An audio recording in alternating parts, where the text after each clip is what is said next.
પર્વાધિરાજના આગમનની ઘડીઓ ધીરે ધીરે નજીક આવી રહી છે. થોડા જ દિવસોમાં આરાધનાના દિવસો શરૂ થઈ જશે.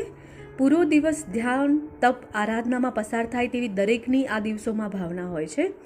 તેમજ દરેક શ્રાવિકા બહેન સરસ રીતે બધી જ ધર્મ આરાધનામાં જોડાઈ શકે તે માટેનો આ વિડીયો એક નાનકડો પ્રયાસ છે કે પર્યુષણ પહેલાં ઘરમાં શું તૈયારી કરશું જેથી તિથિ સચવાય, ત્યાગની ભાવના વધે અને પરિવારના દરેક સદસ્યો તિથિના ખાવાથી કંટાળે નહીં અને લીલોતરી અને ફ્રૂટ્સનો પૂર્ણતયા ત્યાગ થાય.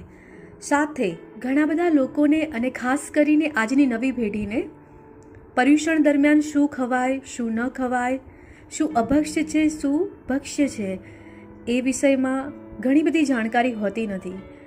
તો આ વિષયમાં જાણકારી આપતો આ વિડીયો જરૂરથી એમની મૂંઝવણને દૂર કરશે. આજનો વિડીયો પૂરો જરૂરથી જોશો જેથી તમને નાનામાં નાની